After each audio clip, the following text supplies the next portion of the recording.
Ya. Headphone Berarti ini tadi itu apa? arti apa? Translation, penerjemahan. Yang bawah itu Miss, intinya gimana Miss tadi? Kalau yang di bawah itu hampir sama kayak yang di atas. Dia mengubah teks yang dari satu bahasa ke bahasa lain. Tapi tidak hanya tulisnya aja Mbak, tapi juga ada lisannya juga. Ujaran, tulis juga dengan ujaran lisan. Itu ya.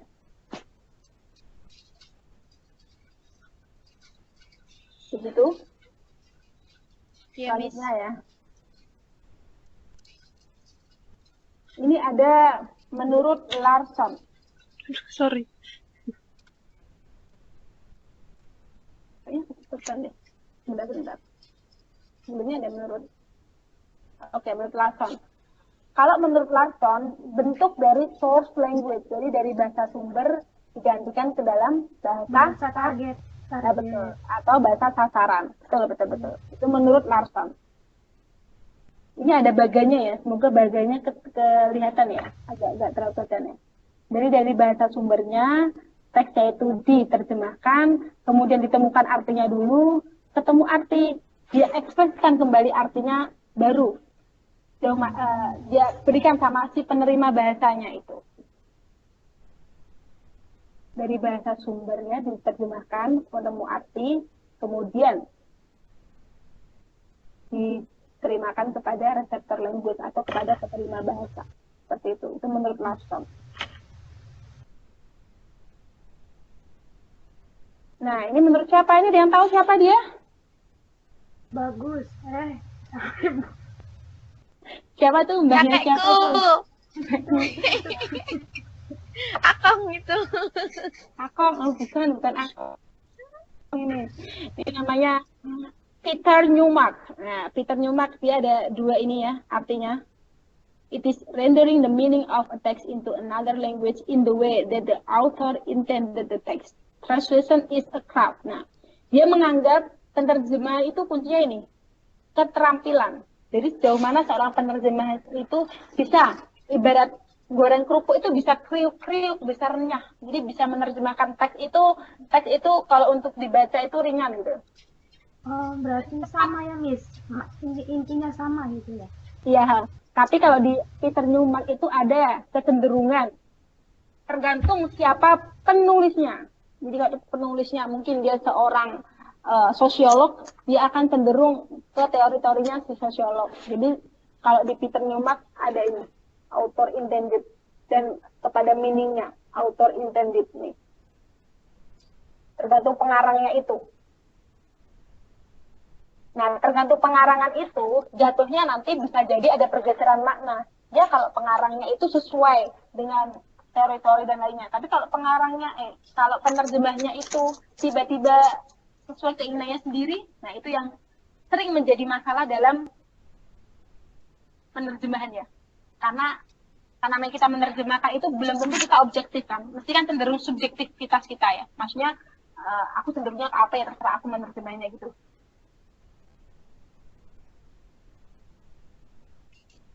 Kalau menurut Peter Newmark itu translation is a craft, keterampilan gitu ya. Ini hanya teori-teori saja. Nanti better kita lebih sering praktek aja ya. Nah, dalam bahasa Indonesia ada juga. Jadi istilahnya diambil dari bahasa Arab, tarjamah. Jadi bahasa Arab juga memilih istilah dari bahasa Armenia, tarjaman dan tarjumun. Artinya mengalihkan tuturan, mengalihkan ucapan dari satu bahasa ke bahasa lain. Dari semua pengertian tadi, kira-kira apa persamaan dari pengertian dari semua ahli tadi? Ada yang mau berkomentar? Pengertian penerjemahan? Tadi ada beberapa tokoh. Intinya sama Miss, itu apa namanya? Mengalihkan bahasa yang satu sama bahasa yang lainnya gitu, menerjemahkan teks yang satu ke bahasa yang lainnya. Kalau translation itu kira-kira harus pasti tertulis atau bisa gimana? Atau bisa ucapan? Ucapan bisa, lisan bisa, tertulis bisa. Ucapan dan lisan yang dituliskan gitu ya. Ucapan dan lisan yang dituliskan. Saya membuat sedikit ringkasan. Jadi translasi itu adalah komunikasinya tertulis. Tertulis yang dia terjemahkan bisa dari ucapan atau dari teks. Jadi dia tuliskan gitu. Dari penulis untuk pembaca, dari satu bahasa ke bahasa lain, dari teks sumber ke teks sasaran, dengan latar belakang budaya dan bahasa yang berbeda, sehingga pesan itu dapat tersampaikan dengan tepat. Gitu ya. Jadi, apa itu penerjemahan? Komunikasi tertulis dari penulis kepada pembaca, dari satu bahasa ke bahasa lain, dari satu teks sumber ke teks sasaran, dengan latar belakang budaya dan bahasa yang berbeda, sehingga pesannya bisa tersampaikan dengan tepat. Gitu ya. Selanjutnya kita akan masuk ke dari sini, dari pengertian penerjemahan, ada yang mau ditanyakan dulu? Nggak ada? Itu Miss, yang latar belakang budaya dan bahasa yang berbeda. Oke. Itu maksudnya gimana Miss? Maksudnya latar belakang budaya dan bahasa yang berbeda adalah karena biasanya teks sumbernya itu bisa jadi, misal kita menerjemahkan dari Inggris ke Indonesia. Bahasanya jelas berbeda, budayanya berbeda. Jadi ada istilah-istilahnya yang berbeda gitu loh. Kan ada istilah-istilah bahasanya yang berbeda yang harus disesuaikan dengan dalam bahasa atau teks sasarannya gitu. Nanti kita akan belajar lebih lanjut mengenai itu nanti ya. Oke? Oke. Oke.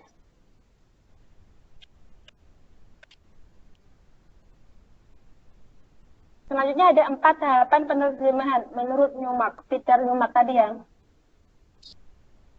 Yang pertama ada textual level, ada tataran teks sumber, ada referensial level, tataran referensi, ada cohesive level, ada namanya level of naturalness, tataran kewajaran. 4 tahapan penerjemahan menurut Newmark nanti akan saya bahas satu persatu. Nah, sekarang yang ingin saya tanyakan, di antara 4 tahapan itu, mana level yang paling tinggi dan mana level yang paling rendah? Level yang paling tinggi kira-kira yang mana? Level yang paling tinggi itu Kohesif itu. Oh, kohesif. Terus level yang paling rendah kira-kira yang mana? yang level Tataran teks sumber. Oh, tataran teks sumber. Oke. Next kita akan bahas. Yang lainnya tanyain Miss. Ntar yang lainnya tanyain. Saya ini mau ngetik agak kesulitan karena ada di depannya ada handphone sambil ngelem.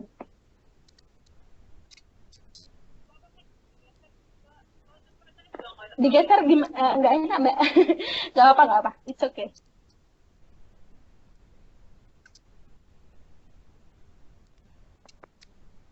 Gimana tadi yang lainnya? Gimana menurut Mbak Linda, tahapan teks mana yang paling tinggi? Mbak Linda yang via line yang paling tinggi yang mana Mbak? Kelihatan Mbak? Nggak kelihatan. Ini. Nggak deketin apa HP-nya. Yang paling tinggi yang mana? Yang tengah. Yang nomor berapa Mbak? Itu Jontek. Tadi udah ngomong. Apa? Yang nomor berapa Mbak tadi? Nomor berapa tadi Mbak Dinda? Maaf, nggak denger. Nah, yang paling tinggi nomor berapa? Paling tinggi levelnya paling tinggi.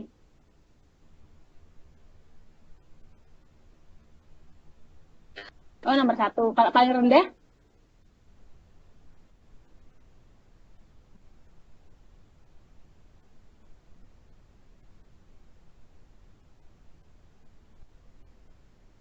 Oke. Oh, yang paling bawah. Oke. Kalau katanya Mbak Linda, nomor 1 yang paling tinggi, nomor 4 yang paling rendah. Oke. Mari kita diskusikan selanjutnya. Apa yang terjadi? Ini semua sudah membaca buku sebelumnya apa? Sudah baca buku semuanya, teman-teman? Baru dibuka, Miss. Oh, baru dibuka. Oke, karena baru dibuka ya. Coba dibuka halaman. Coba dibuka yang 1.12 ya. Nah, tataran yang paling tinggi adalah ternyata adalah tahapan level of naturalness, dan tahapan yang paling rendah adalah textual level. Jadi tadi yang nomor 4 adalah dia yang paling tinggi, dan nomor 1 dia adalah yang paling rendah. Ini adalah urutannya. Ingat-ingat ya levelnya ini. Yang pertama, yang kewajaran, kohesif, referensi, dan tekstual atau teks sumber. Ya, ingat-ingat. Saya akan jelaskan satu persatu. Itu 1.2 ya? Iya, 1.2 Mbak. Ya, ini yang tekstual level. Nah, di tekstual level, penerjemah memahami terlebih dahulu jenis teks yang diterjemahkan, khususnya berkaitan dengan kalimat, kata dan kalimat. Teks sumbernya ini di level ini hanya seperti mengidentifikasi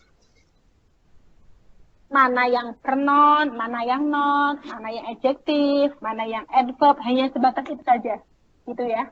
Itu namanya dalam tekstual level, gitu. Yang kata, yang kalimat, hanya sebatas itu saja.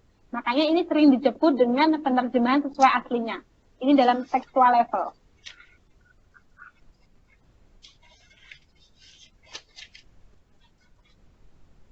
Oh iya, Mbak ini betul ya, Mbak. Oke. Selanjutnya ada referensial level. Nah, referensial level ini berhubungan dengan istilah dan terminologi. Jadi ada menghubungkan cerita dengan realitas. Nanti kita akan masuk langsung ke contohnya ya, biar lebih paham. Nah, di sini penerjemah membutuhkan tidak hanya kamus Eka bahasa, satu bahasa saja, tapi juga ada thesaurus. Jadi kalau boleh saya tanya sama teman-teman, punya kamus apa ya? Teman-teman punya kamus apa? Ada yang punya kamus atau mengandalkan Google Translate? Ada, Miss. Kamus bahasa Indonesia, Inggris Indonesia. Pakainya apa? Namanya siapa pengarangnya? Aku udah dipakai. Oh, kayaknya itu.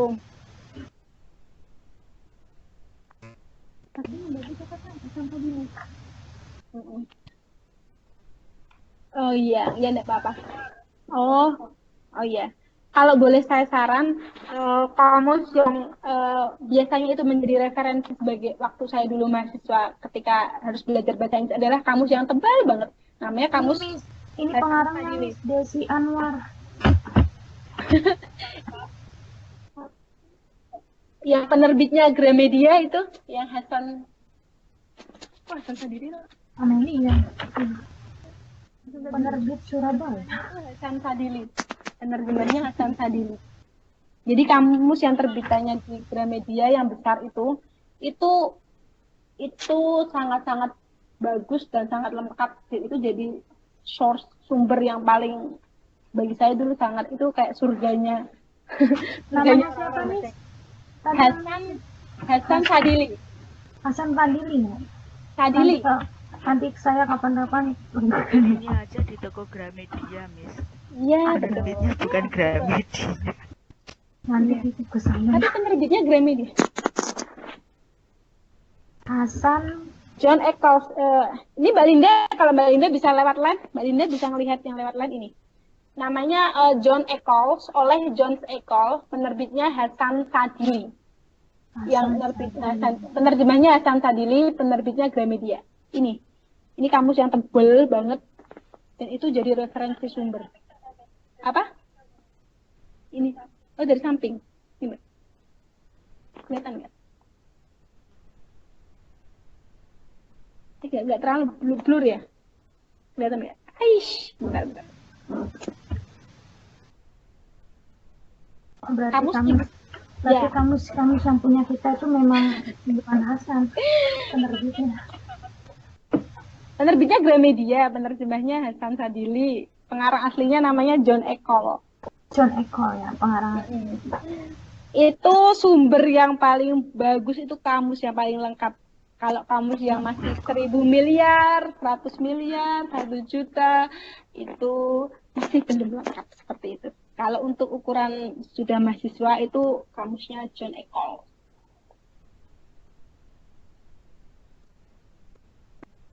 Coba saya cari di ini ya. Sambil saya cari. Guys, Nanti nitip ke saya dekat dengan Jakarta. oh iya, sebentar. Kemarin Miss, aku beli yang TOEFL itu Miss, banyak banget, itu berapa harganya? 600 lebih tuh di Gramedia. Ini bisa melihat saya buka Google nggak? No. Oh, nggak bisa. Oke, jadi nggak jadi saya buka berarti. Oh, oke. Jadi itu kamus teman-teman ya, yang ibu-ibu yang belajar TOEFL juga harus semangat. Karena saya juga masih belajar TOEFL. Karena TOEFL itu kalau nggak dipelajarin itu lupa. Bahasa itu kebiasaan, ya. Menerjemahkan itu juga sebuah kebiasaan, ya. Kalau kita itu jarang-jarang menerjemahkan juga nanti lupa. Jadi kalau semakin sering kita menerjemahkan, itu kita juga semakin terlatih, gitu. Ya. Tergantung Mbak Linda, itu tergantung Mbaknya mau pakai Inggris Indonesia atau Indonesia Inggris.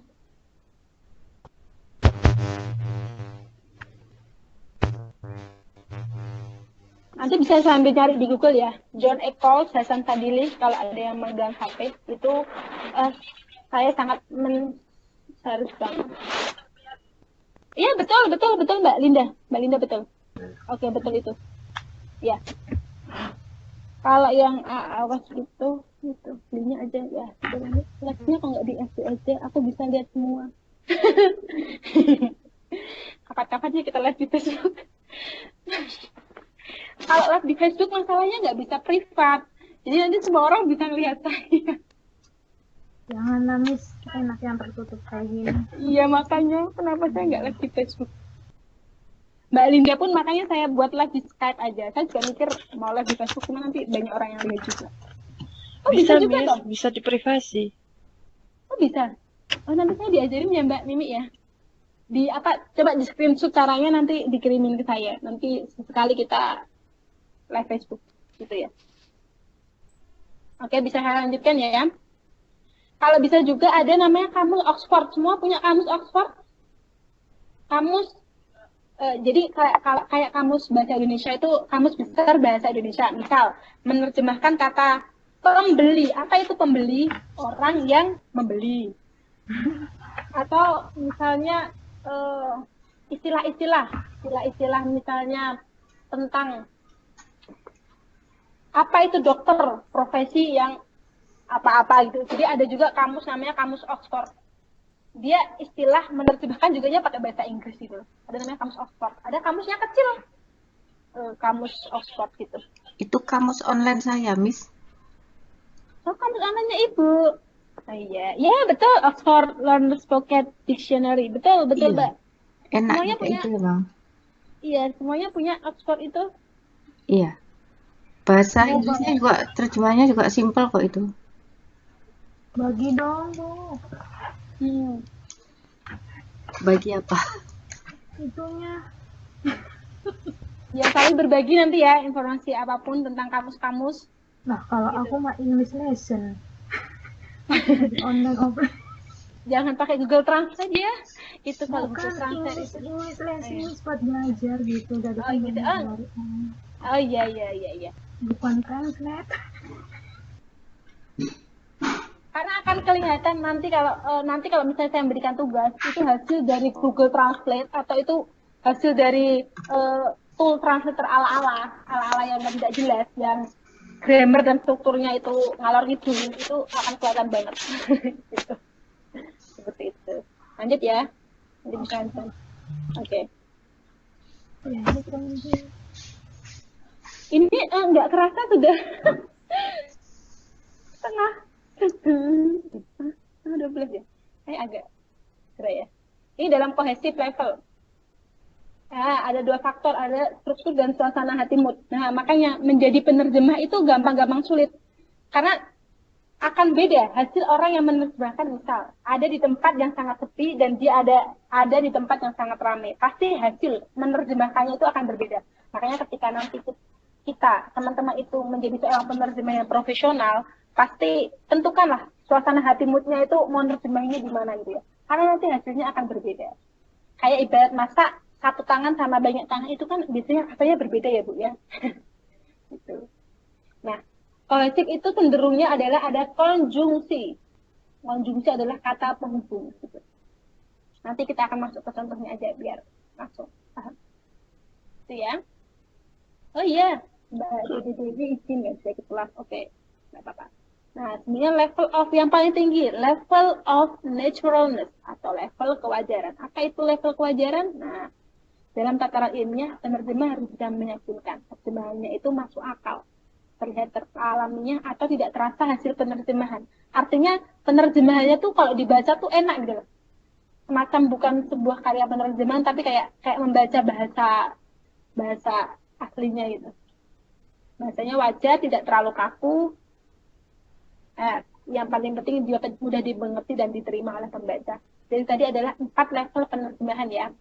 Tadi yang pertama ada textual level, kemudian ada referential level, ada namanya cohesive level, dan ada yang terakhir level of naturalness. Yang paling tinggi adalah ketika seorang penerjemah itu bisa sampai ke tahap ini, level of naturalness, itu artinya emang dia sudah memiliki pengetahuan tentang penerjemahan yang sangat-sangat tinggi dan sangat-sangat hebat.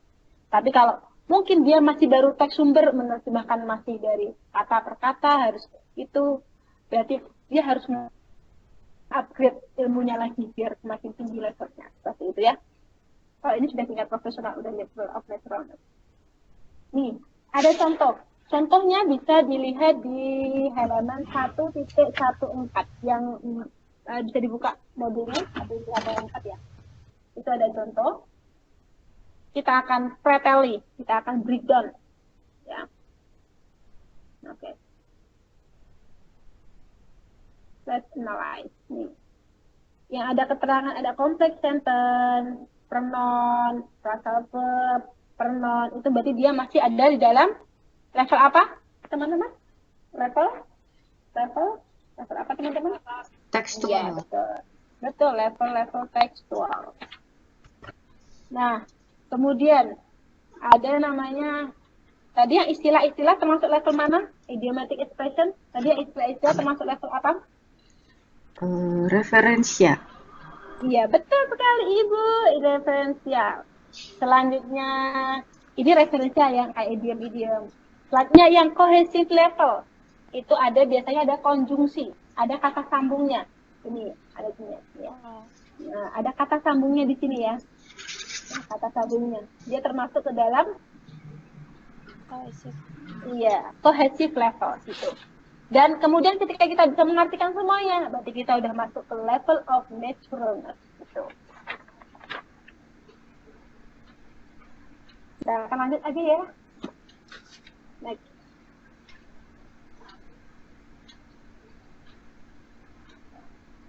Ada gini terjemahan. Nah, ini terjemahan adalah tingkatan terjemahan dari kata, frasa, klausa, kalimat, tataran teks, wacana, dan ideologi. Jadi apa itu unit terjemahan? Jadi dalam sebuah teks kita breakdown mana yang termasuk kata, mana yang termasuk frasa, mana yang klausa, mana yang kalimat itu. Bagian terkecil ya. Penjelasannya bisa dicek di 1.19 di buku 1.19.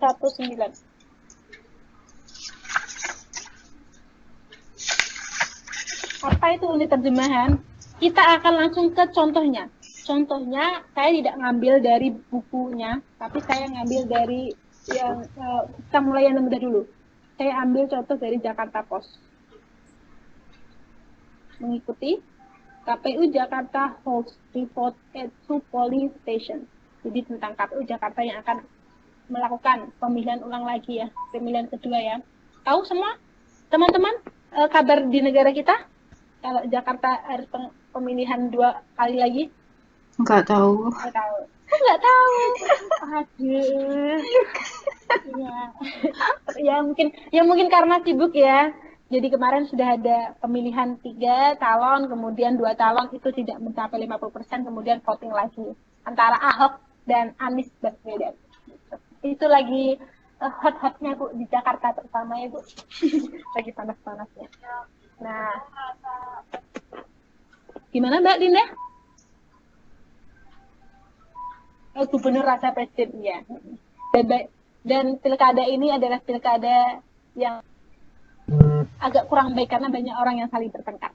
Oke? Betul itu. Iya. Iya. Semoga kita di damai-damai aja. Ini ada saya nggak mencuplik artikel yang tidak banyak ya. Ini hanya ada 2 kalimat saja ya. Nah, kita sebagai penerjemah kita bisa memotong. Maksudnya kita bisa membagi-bagi. Itu kembali ke kita. Sejauh mana kemampuan kita untuk mau motong. Misal, kita memotong dari jejak KPU ini, KPU Jakarta Election ini sampai sini juga boleh kita potong. Kita bagi termasuk mana, terus into police station kita potong lagi, itu juga bisa. Gitu ya. Kita akan coba saya breakdown. Nih, KPU Jakarta Holds Report, ini judul ya. Dia termasuk dalam tataran klausa. Masih ingat apa itu klausa, Ibu-Ibu? Klausa. Apa itu klausa? Anak kalimat ya. Ya. Enggak apa. Oke. Klausa itu yang penting ada subjek, ada predikat. Subjek, ada predikat. Klausa yang bisa berdiri sendiri, artinya dia bisa diaktif, bisa dipasifkan, dia bisa juga disebut dengan kalimat ya. Klausa yang seperti ini bisa juga, artinya bisa diaktifkan, bisa dibalik lagi. Misalnya, saya membaca buku dibaca saya. Itu meskipun sebuah klausa bisa juga dianggap sebagai kalimat. Yang selanjutnya ini, Jakarta Election, KPU Jakarta is holding reports into police station. Termasuk dalam tataran klausa. Ada subjek, ada predikat. After finding that several people had voted, termasuk klausa. Subjeknya yang mana? Subjeknya mana? Yang depan. Yang mana? After. Depan apa? Coba. Several Aku nggak bisa lihat slide-nya.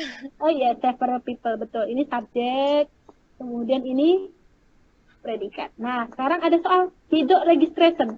Apakah itu termasuk tataran apa? Termasuk tataran apakah? Video registration? Termasuk dalam tataran apa?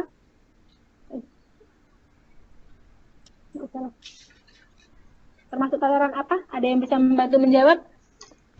Pendaftaran. Termasuk tataran apa? Kalimatkah, katakah, frasakah, atau klausakah? Kata. Ada lagi yang punya pendapat lain? Kalimat. Ada lagi yang punya pendapat lain? Semua orang boleh berpendapat. Oke, saya bahas ya. Video registration itu termasuk dalam frasa. Kenapa dia bukan termasuk dalam kata? Karena kalau kata itu biasanya terdiri hanya dalam satu.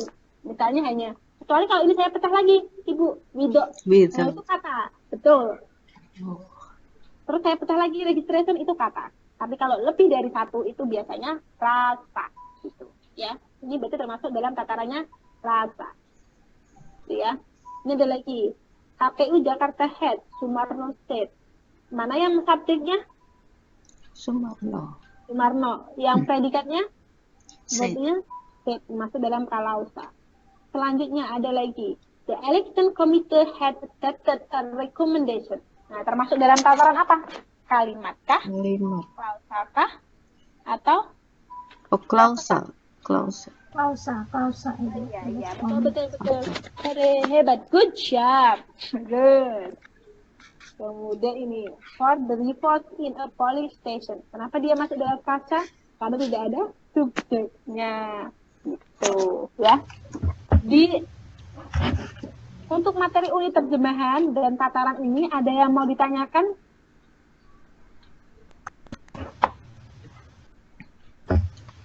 Harus belajar lagi ini Miss identify ini. Oh iya, jadi saya ulangi sekali lagi ya. Enggak apa, saya ulangi lagi ya. Kalau kata itu adalah satuan bahasa yang paling kecil. Misalnya kayak door, kayak chair, jadi yang satu, udah. Tapi kalau frasa itu biasanya gabungan lebih dari satu atau lebih dari dua, dan tidak memiliki subjek plus predikat, itu frasa. Jadi ini meskipun banyak banget ini katanya 1, 2, 3, 4, 5, 6, 7, 8, 9, 10, 11 kata kan, ini terdiri dari 11 kata, tapi dia tidak punya subjek, tidak punya predikat, termasuk dalam frasa. Kalau klausa minimal ada subjek dan ada predikat. Berarti Miss Kemudian di tidak atas boleh klausa, lebih ya. Berarti tidak boleh lebih, misalnya kali-kali satu predikat sama subjek kayak gitu ya. nah yang mana Mbak? Klausa Iya, klausa. minimal Klausa minimal juga